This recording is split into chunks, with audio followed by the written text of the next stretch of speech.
Khatib Alami started a very long time ago, actually, coming close to 50 years now. The founders probably had this in mind when they founded the company, because this is one of the stories I've heard growing up, that they wanted a large international company one day operating out of this region. They believed in hard work, dedicated their life to building an enterprise, building an institution. They did not look at this as a business, and from the start they wanted this business to survive past them.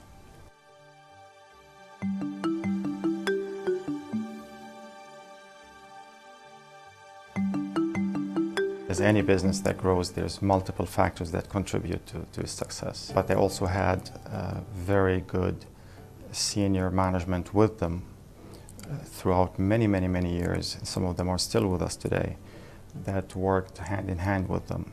And those people shared their values, shared their vision, shared their ambition, and that's part of what made this a success story.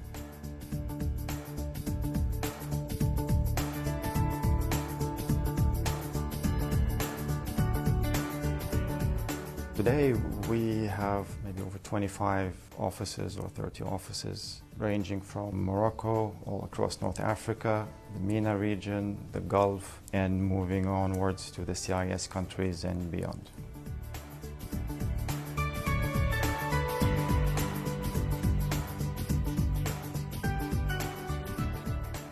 Every office we've opened since 1959 is still in operation. Today we are getting close to 4,000 employees in the regions where we operate, and those regions have also expanded. The expansion of the company was enabled primarily because the company decided to offer different kinds of services. The company started as an architecture firm, designing buildings with structures, electromechanical, etc. Then the company moved into infrastructure, roads, water, sewage treatment, and so on, and was doing what was basically following the market. One of the things we pay particular attention to is the level and the type of service we provide. It's a service company at the end of the day, so we have to provide good service, good quality, and it is irrespective of the project size, irrespective of profitability. Once we engage with a client that we're going to do this, we do our best to satisfy that client. This was then, this is now, and this will remain in the future. The strategy that we've put in forward is we want to continue to enter new markets, to develop specialities that are in demand, to develop alliances which serve multiple parties. I would say growth is definitely one of the things that the board of directors endorses and wants to see happen. Some of the concerns today have changed. A lot of the concerns today relate to environmental issues, pollution issues, reducing carbon emissions, helping alleviate poverty, and so on. So we still do our role in terms of trying to satisfy part of what the society needs and play our role through what we call corporate social responsibility. The size that we are today definitely is different than what it was before, and so are the sizes of projects. The newer generations are working on much larger projects because there are a larger pool of resources available, a very healthy track record of references, which allows you to be part of those large projects. Also, another fact about the company is that since 1984, it has been continuously ranked by the Engineering News Record among the top 100 international design firms. And in the last, I would say, 5 years, we've been among the top 50 international design firms. And it was always a wish of the founding partner to be among the top 10. So hopefully we'll get there someday. We started in 1988. A proposal came out in Oman. We made contact with the specialist GSI. Then in 1991 we started the department, in Khatib Alami, or the division. And since then we've been building as the technology progresses, and this is in every stage there has been improvement, to the quality of services because of the improvement in the technology provided by ESRI, basically. In 2010, we're the first business partner for Esri in the Middle East. We're also platinum partner with Telvin, and we are considered by them and by the various other technology providers as if not the leading, one of the leading technology providers in the region in this area.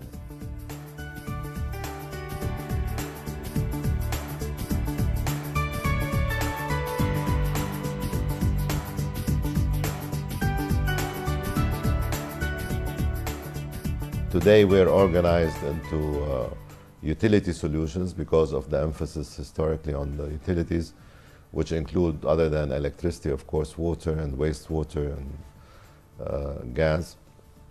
And we are also organized, all the other verticals are under the GIS Solutions Department. At this point of time, we're about 120 professionals. I think we're going to increase at least by another 30 to 40% in the coming year.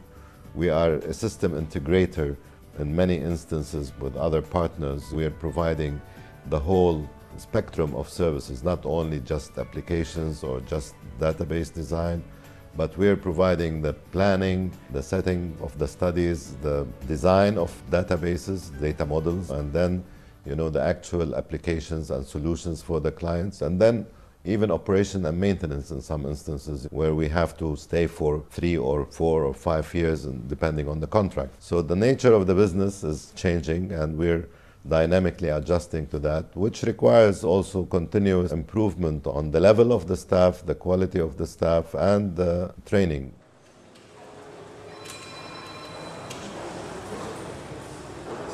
City and status and the factory name.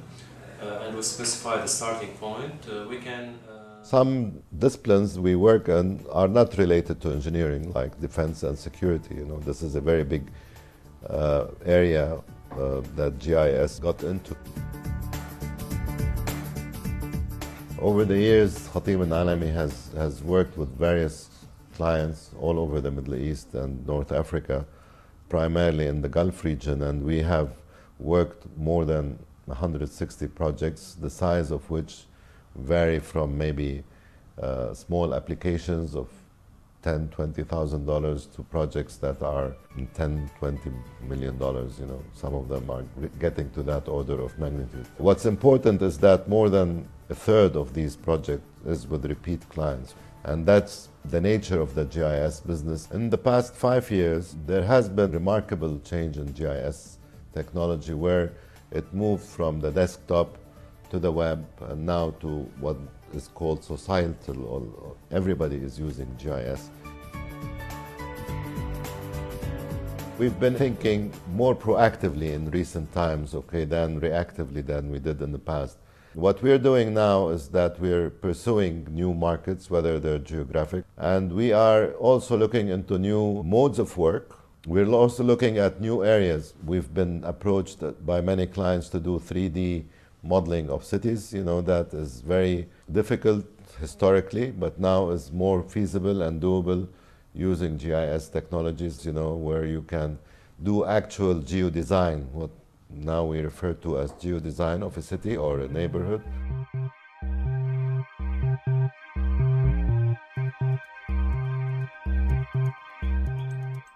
We see that this is going to change the way Khatib Alami is working, because there is more importance, of the nature, the size, the volume of the business that we are undertaking that's classified as GIS. So there is a bright future for GIS in general, and it's a very bright future for GIS within KNA. Lebanon is a very small country, and with a small population, it is a relatively poor country, financially at least, and it makes us very proud to be out of Lebanon to grow a multinational company. And this is something we're always strive to grow the company, because we come from a very, very small and partly disadvantaged country in many cases. So when we are competing with the large multinationals from the West or the Far East, and you have this Lebanese company in the middle of them, it brings a nice, satisfactory professional feeling to the efforts that everybody makes, actually.